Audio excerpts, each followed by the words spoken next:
Assalamualaikum warahmatullahi wabarakatuh. Baiklah, saya akan mempresentasikan database terdistribusi. Perkenalkan, nama saya Zubendri, BP 19110020. Sistem basis data terpusat. Sistem basis data terpusat merupakan suatu sistem yang menempatkan data di suatu lokasi saja dan semua lokasi lain mengakses basis data di lokasi tersebut, di mana tugas server di sini hanya melayani permintaan dari klien, sedangkan klien meminta layanan dari server. Sistem basis data tidak terpusat. Sekelompok database independen speed di atas lokasi yang berbeda. Mereka tidak terhubung dan tidak berbagi update antara satu sama lain. Database ini hanya mementingkan data untuk sendirinya saja tanpa harus memberi informasi kepada database yang lain. Pengertian basis data terdistribusi. Basis data terdistribusi adalah kumpulan data logik yang saling berhubungan secara fisik terdistribusi dalam jaringan komputer, yang tidak tergabung dari program aplikasi sekarang maupun masa yang akan datang. Misalnya, sebuah bank yang memiliki banyak cabang, bahkan di sebuah kota bisa terdiri dari beberapa cabang atau kantor. Basis data terdistribusi pada dasarnya adalah bagian dari sistem komputer terdistribusi, atau disebut juga distributed computing.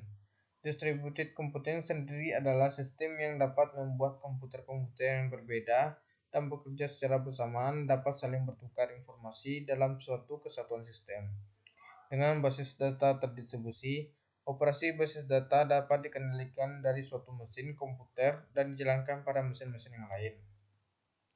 Karakteristik database terdistribusi. Ada beberapa ciri-ciri utama pada basis data terdistribusi, yaitu kumpulan data yang digunakan bersama secara logik tersebar pada sejumlah komputer yang berbeda. Data disimpan di sejumlah tempat. Prosesor pada tempat yang berbeda tersebut dihubungkan dengan jaringan komputer. Sistem basis data terdistribusi bukan terdiri dari sekumpulan file yang berbeda, berada pada berbagai tempat, tetapi pada sebuah basis data di berbagai tempat. Setiap tempat secara mandiri memproses permintaan user yang membutuhkan akses ke data di tempat tersebut dan juga mampu untuk memproses data yang tersimpan di tempat lain. Kelebihan database terdistribusi: pertukaran data, otonomi dari unit bisnis yang letaknya berjauhan, kehandalan dalam komunikasi data dan biaya, keragaman sistem aplikasi, yang terakhir pemutahiran database. Tipe basis data terdistribusi. Tipe basis data terdistribusi ada dua. Yang pertama, homogen. Homogen berarti database distribusi di mana data distribusi pada beberapa komputer dengan menggunakan DBMS, Database Management System, yang sama. DBMS digunakan dalam database terdistribusi untuk mengkoordinasikan data pada beberapa node. Yang kedua, heterogen, yaitu sistem di mana setiap tempat yang berbeda menjalankan DBMS yang berbeda, baik relasional DBMS, RDBMS, atau non-relasional DBMS. Misalnya, dalam basis data terdistribusi sedikitnya satu sistem bagian tidak menggunakan basis data Oracle agar dapat saling berkomunikasi. Perbedaan ini dapat dijembatani dengan menerapkan Oracle Transparent Gateway yang menggunakan layanan heterogen pada server Oracle, Oracle Heterogeneous Service, dan agen yang spesifik terhadap sistem pada sistem non-Oracle. Replikasi data. Desain basis data terdistribusi. Ada beberapa pendekatan yang berkaitan dengan penyimpanan data atau tabel dalam sistem database terdistribusi, yaitu yang pertama, replika adalah teknik untuk menjalin dan mendistribusikan data dan objek database dari suatu database ke database lain dan melanjutkan sinkronisasi antara database sehingga konsisten data dapat dijamin. Yang kedua, keuntungan. Keuntungan terbagi menjadi 4. Yang pertama, dapat dipercaya dan cepat. Yang kedua, dapat menghindari dampak integrasi transaksi terdistribusi. Yang ketiga, memasangkan kembali node transaksi selesai dengan lengkap. Yang keempat, mengurangi lalu lintas jaringan pada waktu sibuk. Yang ketiga, ada tantangan. Tantangan Jadi ada 4. Yang pertama membutuhkan tambahan penyimpanan data. Yang kedua membutuhkan waktu tambahan yang untuk proses update, kompleksitas dan biaya update. Yang keempat integritas yang terbuka terhadap data yang tidak benar jika replikasi tidak diupdate. Fragmentasi. Fragmentasi adalah fenomena di mana ruang penyimpanan digunakan secara tidak efisien, mengurangi kapasitas penyimpanan. Istilah ini juga digunakan untuk menunjukkan tempat yang gersang itu sendiri. Arti lain, data dalam tabel diurutkan dan distribusikan ke sejumlah fragmen. Setiap fragmen disimpan di sejumlah simpul yang berbeda. Fragmentasi dapat berbentuk fragmentasi horizontal, pemilihan catatan data, atau fragmentasi vertikal, menyortir data lapangan atau atribut. Fragmentasi horizontal. Jenis fragmentasi data. Fragmentasi data dapat diselesaikan melalui beberapa cara, antara lain fragmentasi horizontal, fragmentasi vertikal, dan fragmentasi campuran, mixed atau hybrid. Fragmentasi horizontal terdiri dari tabel dari fragmen global yang kemudian dipecah-pecah atau disekat menjadi beberapa subset. Penyekatan tipe ini sangat berguna di dalam database terdistribusi, di mana setiap subset dapat berisi data yang memiliki properti secara umum. Fragmentasi horizontal didefinisikan menurut sebuah kondisi atau predikat yang menyatakan bahwa tabel yang ada telah mencukupi. Fragmentasi vertikal. Fragmentasi vertikal akan membagi lagi atribut-atribut dari fragmentasi global yang tersedia menjadi beberapa grup.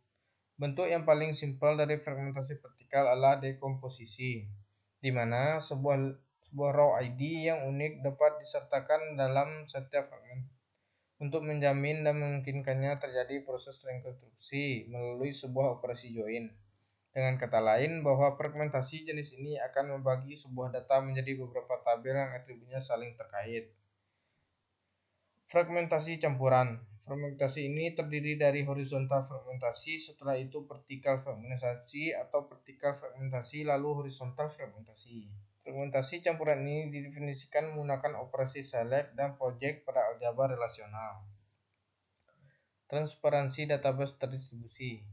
Transparansi pada DBMS. Definisi DBMS yang telah dijelaskan pada subbab menyatakan bahwa sistem seharusnya melakukan distribusi yang transparan kepada pengguna. Detail dari implementasi pengguna tidak perlu mengetahuinya.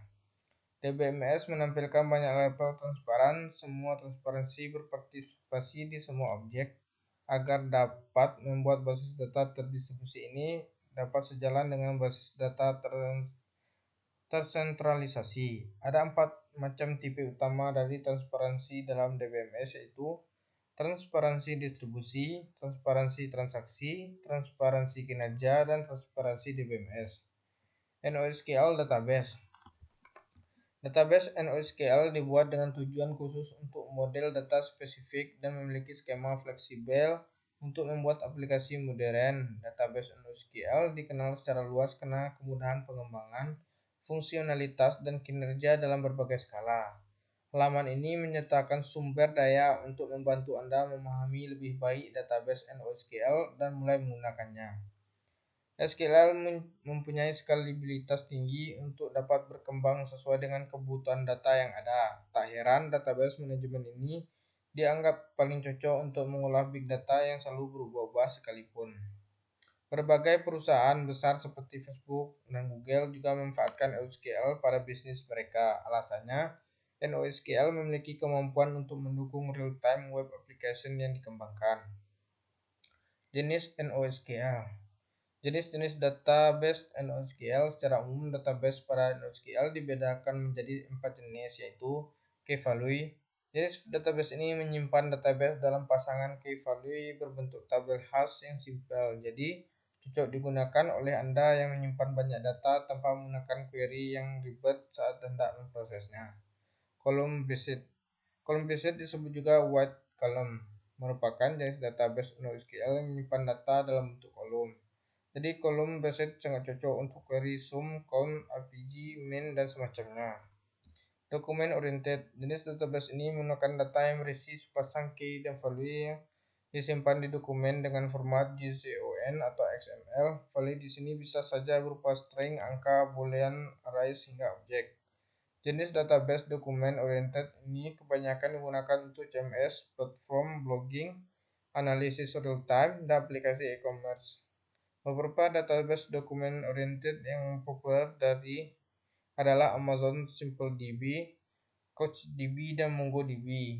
GraphDB adalah jenis database NoSQL yang berfokus untuk menyimpan hubungan antar entitas. Entitas tersebut disimpan dalam bentuk node, sedangkan hubungan antara entitasnya disebut RJ.